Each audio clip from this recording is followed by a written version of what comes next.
এবার বড়দের নিয়ে অনেক কথা হলো, এবারে শিশুদের কথায় আসি। শিশুদের নিয়ে রবীন্দ্র যে ভাবনা, তা আমাদের কাছে তার মূল্য অপরিসীম।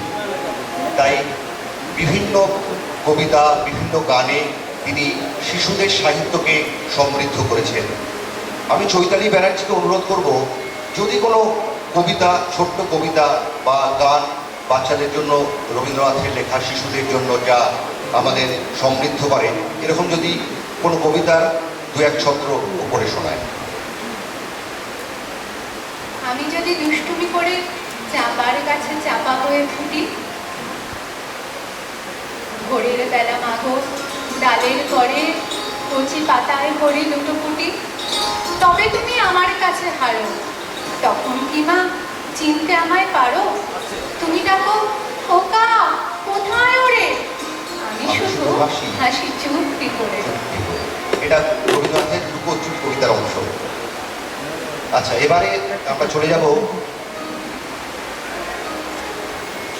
আমাদের পরবর্তী গান সুপ্রীতি বন্দ্যোপাধ্যায়ের কণ্ঠে।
ইচ্ছা করে ঢেলে দাও।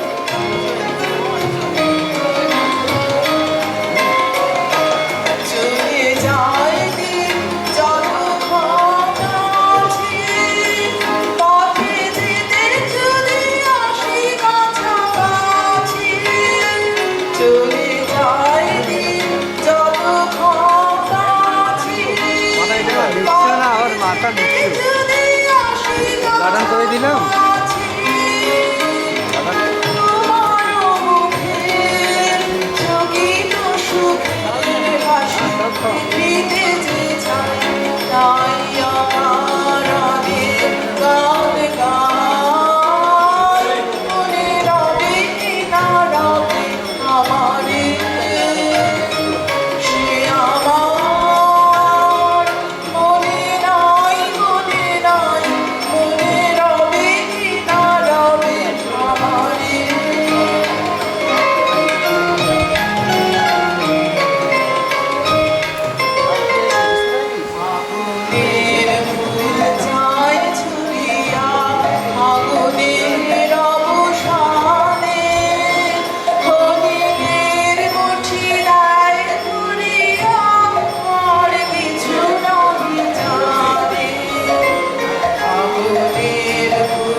ভিয়েনা রিক্রিয়েশন ক্লাবের পরিচালনায় যে রবীন্দ্র জন্মদিনের সার্ধ শতবর্ষ অনুষ্ঠান চলছে, তাতে আমরা সঙ্গে পেয়েছি শ্রীমতী ফাহমিদা খাতুনকে।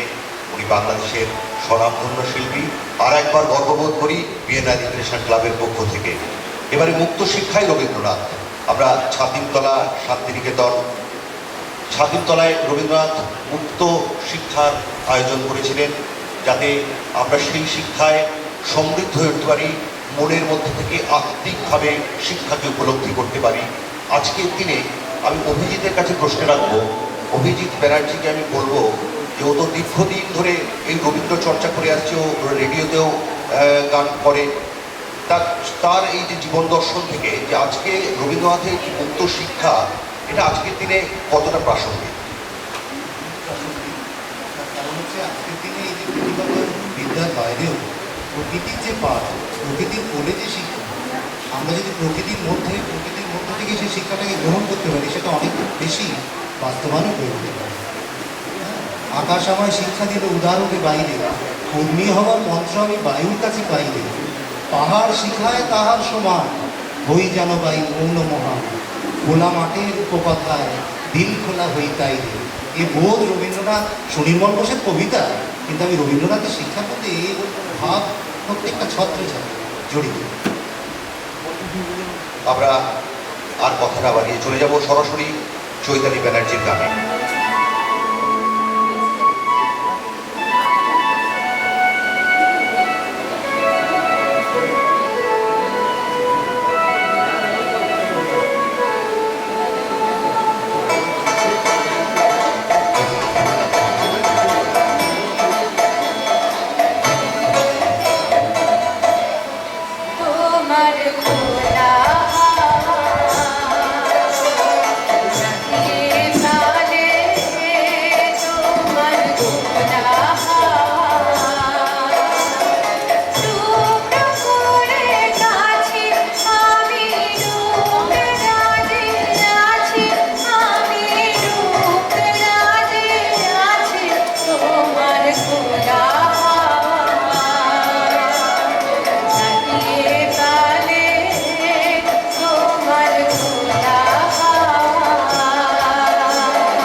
আজি এ প্রভাতে রবির গড় কেমনে বসিল প্রাণের গড়, কেমনে বসিল গুহার আধারে প্রভাত পাখির গান। না জানি কেন রে এতদিন পরে জাগিয়া উঠিল প্রাণ, জাগিয়া উঠিছে প্রাণ। ওরে উথলি উঠিছে বাড়ি, ওরে প্রাণের বাসনা প্রাণের আবেগ রুধিয়া রাখিতে নারী। প্রাণ চঞ্চল এই আমাদের এই যে রবীন্দ্রনাথের যে সঙ্গীত সেই সঙ্গীত আবার আমরা শুনব মধুমিতা বসুরায়ের কণ্ঠে।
প্রথমটি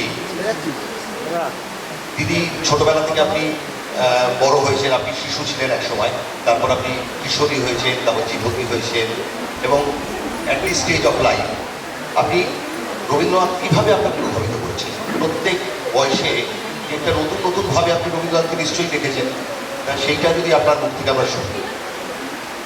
আর সেকেন্ড প্রশ্ন হচ্ছে যে আমরা ভারতবর্ষে বা পশ্চিমবাংলায় যেমন রবীন্দ্র চর্চা করি, সেরকম বাংলাদেশের অবস্থানটা আমাদের ঠিক জানানো, আমরা তো কিছুই জানি না বাংলাদেশ কীরকম হয়। ঠিক তারপরে আমি দিদিকে একই সঙ্গে বলে দিচ্ছি, দিদিকে আমি বলবো দুটি সঙ্গীত আপনাদের জন্য পরিবেশন করার জন্য।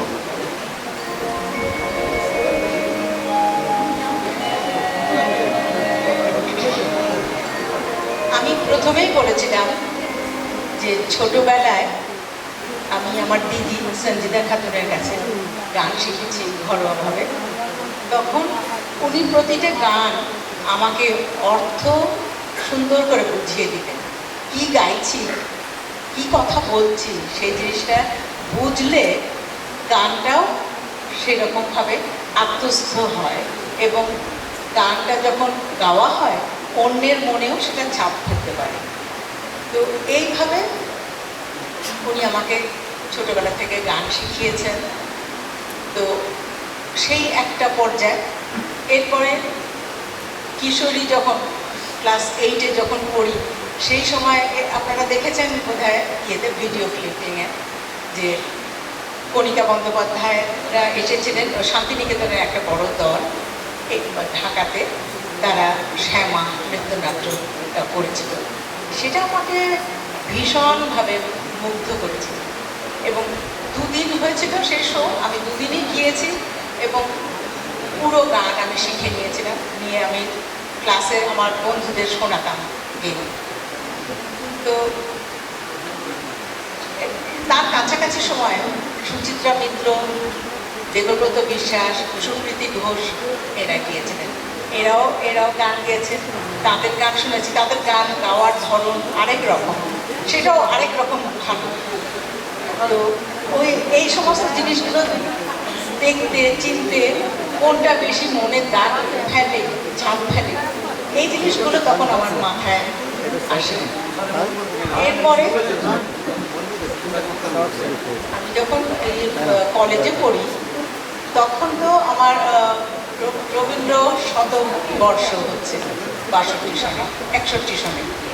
তো সেই সময় একটা জিনিস যে আমি তো গানটা ছোটবেলা থেকে শিখে এসেছি এবং ম্যাট্রিকেও আমার গানটা একটা সাবজেক্ট ছিল, ফোর্থ সাবজেক্ট ছিল, কিন্তু ক্লাসিক্যাল শিখতাম।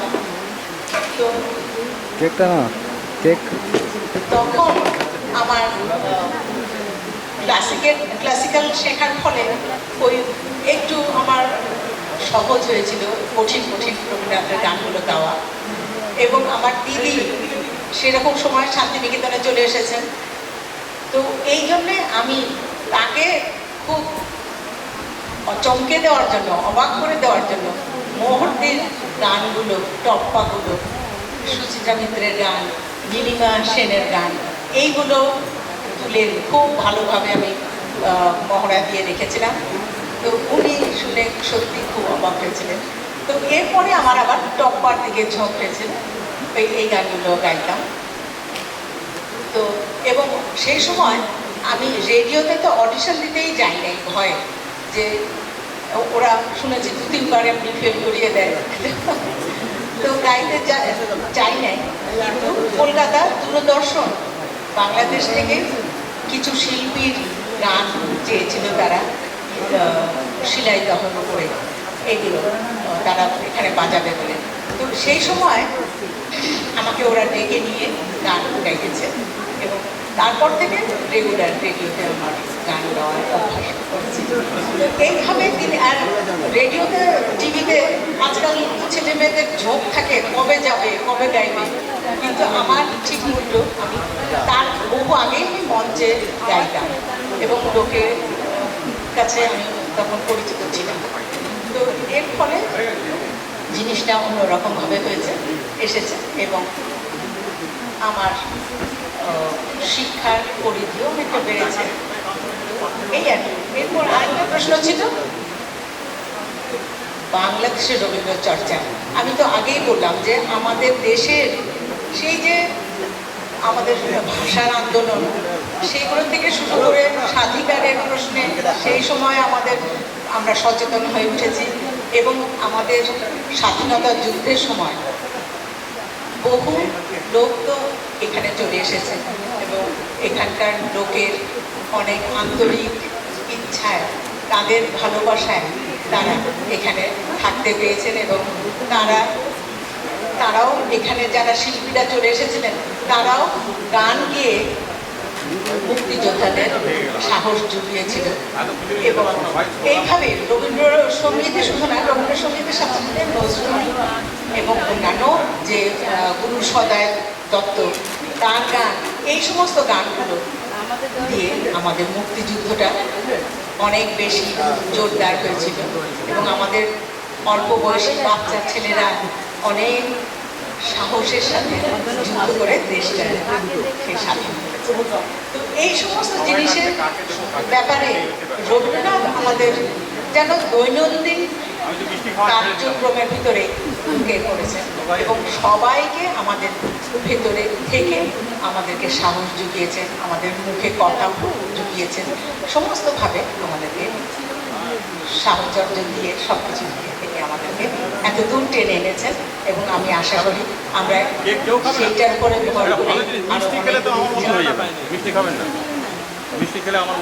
Thank you madam. আমরা অনেক মূল্যবান তথ্য ওনার থেকে শুনলাম। এবার শুনবো গান, ছাড়বো না দিদিকে, এবার দিদির গান শুনবো।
আমাদের মধুমিতা বসুরায়, উনি দিদির কাছে একটা অনেকক্ষণ থেকে বলেছেন একটা প্রশ্ন করবো আমি দিদিকে, তা উনি জানতে চান আর কি দিদির কাছে। তা আমি বলবো যে আপনি যদি করেন তাকে।